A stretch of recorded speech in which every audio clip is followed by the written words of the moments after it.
देखिए, मैं डीएम के स्टेटमेंट को मैं मानता हूं। डीएम ने जो बात कही कि रिटेलिएशन में वो घटना हुई और उस समय किसके मन में, किसके दिमाग में क्या था, किस वजह से अंधकार छा गया और फिर उस घटना की वजह से घटना हुई है। और घटना वो भी गलत है, घटना ये भी गलत है। अगर ये सवाल आप पूछते हैं मासूमों के लिए, मासूमों की कभी जान नहीं जाती अगर प्रेम यादव की जान न गई होती तो। प्रेम यादव की जान नहीं जाती तो किसी मासूम किसी की जान नहीं जाती। आखिरकार सरकार क्यों इस बात को छिपाना चाहती है कि प्रेम यादव को भुला करके मारा, और किसने मारा, धारदार से कैसे मारा। और यही नहीं आप बताइए, सुल्तानपुर में क्या एक ब्राह्मण डॉक्टर को ड्रिल से नहीं मार दिया? ड्रिल से, क्या ड्रिल से नहीं मारा? क्या उनके परिवार के बच्चों को आपने गले लगाए? क्या उनके परिवार के सदस्य अस्पताल मिलने गए? क्या आपने सोशल मीडिया के लिए वो तस्वीरें खिंचवाई कि उनसे गले मिलते हुए तस्वीर खिंचा लें? मैं जानता हूं दुख किसी के जाने का, किसी के खोने का। आज हम जरूर इस परिवार के साथ हैं या और लोग हैं, लेकिन जब वो अकेले बैठेंगे कभी याद आएगी उनके परिवार के सदस्य की तो उन पर क्या गुजरेगी, सोचिए आप। बेटियां उसकी छोटी, क्या बुलडोजर चलेगा? ये जनता रोक देगी बुलडोजर को। और सवाल ये नहीं है, सवाल ये नहीं है, सवाल ये नहीं है। एक मिनट चाहिए ना सवाल। ये जो बुलडोजर चलाने की भाषा है, जो बुलडोजर चलाने की संस्कृति है, ये मत समझिए बुलडोजर में दिमाग नहीं होता है। अगर बुलडोजर न्याय देने लगा तो अगली सरकार भी यही करेगी। इसलिए मैं सोचता हूं कि अगर आप योगी हैं, योगी की परिभाषा यही है, दूसरे का दुख अपना दुख समझे। आप अपना गिराते हैं तो मुआवजा लेते हैं। आपकी किसी की हिम्मत हो अगर ये बात की कि उन्होंने अपनी बिल्डिंग गिराई और कितने करोड़ मुआवजा उठाया, अगर आप इसे बुलडोजर चलाना चाहते हो तो उतना ही मुआवजा देना जितना मुआवजा आपने खुद लिया है सरकार से। परिवार से मिलने गए, वहाँ एक भी सदस्य नहीं, क्या मानेंगे? देखिए, मेरी जिम्मेदारी ये है।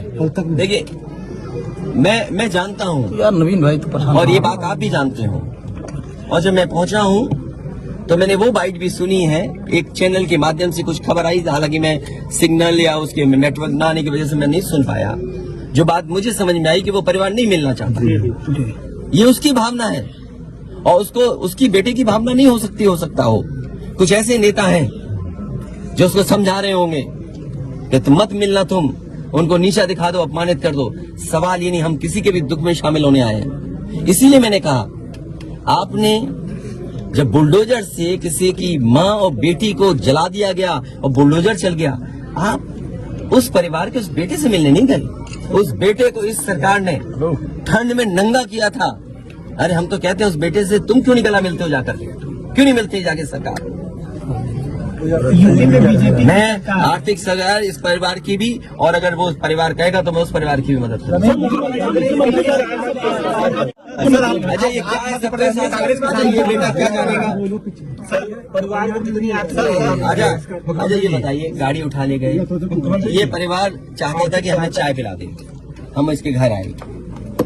आप बताइए, चीनी, चाय की पत्ती से लेकर कोई सामान नहीं ला सकते, पानी नहीं ला सकते। अरे किस बात के लिए सुरक्षा है? सुरक्षा तो इस बात की, इनकी जान की सुरक्षा होनी है। अगर इनको कोई जरूरत है तो सुरक्षित होकर के जाएं बाजार और सुरक्षित होकर के बाजार से लौट के आ जाएं। ये इसका मतलब सुरक्षा है। सुरक्षा का मतलब ये थोड़ी कि घर को, परिवार को कैद कर दो, गाड़ी उठा ले जाओ, यहाँ से सामान ले जाओ। देखो, मध्य प्रदेश का भी मत पूछो, मैं आपसे कह रहा हूँ नहीं, कोई आर्थिक सहायता नहीं। ये परिवार अगर पढ़ेगा लिखेगा, जो पढ़ाई करना चाहेगा, जो मदद कहेगा, मैं करूंगा। इस परिवार की हम मदद करेंगे और मैं सरकार से कहूंगा कि अगर वो सरकार मदद करती है तो दोनों परिवार की मदद करें। सर, जो इंडिया गठबंधन में मध्य प्रदेश सरकार की तरफ से ये कहा जा रहा है कि न्याय हो रहा है, मगर यहाँ साफ साफ दिख रहा है जातिवाद हो रहा है। इसको किस तरीके से देखते हैं? इसीलिए मैंने कहा, देखिए, योगी की सबसे बड़ी परिभाषा यही है, जो दूसरे का दुख अपना दुख समझे। मुख्यमंत्री जी को किसी के साथ भेदभाव नहीं करना चाहिए अगर वो मुख्यमंत्री उत्तर प्रदेश के हैं, और किसी भी घटना से राजनीतिक लाभ नहीं लेना चाहिए। अगर इस सरकार ने न्याय दिया होता, न्याय पहले दिन से देना शुरू किया होता, तो शायद हम लोगों पे भी दबाव नहीं बनता कि हम आते हो घर परिवार के लोगों से मिलते आकर। सर, कांग्रेस के लोग कह रहे हैं कि आप बीजेपी को फायदा पहुंचाना चाहते हैं। देखिए, सुनिए, ये बात भी कांग्रेस के मुंह से अच्छी नहीं लगती। सर यूपी में बदला लेंगे उसका। नहीं बदला की बात मत करो। देखिए ये विषय इसलिए मैं नहीं उठाना चाहता हूँ कि ये हमारे लिए देवरिया कांड बड़ा विषय है। इंडिया न्यूज और न्याय में संतुलन हो, थोड़ा सा आईडी नीचे न्याय में संतुलन हो, ये सरकार की जिम्मेदारी है। सिंगल्स देवरिया कांड मैंने पहले से थोड़ा सा डाउन कर कहा, ये लीजिए। समाज के लिए और मनोविज्ञान के लिए ये बड़ी चीज है कि आप समझें कि अगर आप एक परिवार के साथ घटना होती है तो दूसरे परिवार का मनोविज्ञान क्या होता होगा। और ये डीएम ने खुद कहा कि ये रिटेलिएशन में घटना हुई है और फिर शासन प्रशासन के लिए और न्याय के लिए ये बड़ी जिम्मेदारी है। भाई शासन प्रशासन और न्यायालय के लिए क्या मामूली बात है। आज तक पता नहीं है कि घटना कैसे हुई। पहली प्रेम यादव को किसने बुलाया, प्रेम यादव वहां कैसे पहुंच गए मोटरसाइकिल से, उन्होंने कभी जमीन ली, उनका भाई बेच रहा है। अब परिवार की बातें क्या मैं बोलूंगा जो मैं जानता हूँ या आप जो जानते हैं, जो आप जानते हैं कि भाई परिवार जो था अगर जमीन बेच रहा है, एक भाई ने बेच दी जमीन, इन बातों को मैं कहूँ कि वो परिवार अपने भाइयों के साथ कैसा व्यवहार करता था, ये बातें मैं कहूँगा क्या? ये सब आप जानते हो। इसलिए मैं आपसे भी उम्मीद करता हूँ लोकतंत्र तभी मजबूत होगा जब न्याय मिलेगा। और न्याय की भावना होती सरकार की तो खेतों में इतना कार्यकर्ता नेता नहीं दिखाई देता, ये जनता खेतों में नहीं दिखाई देती।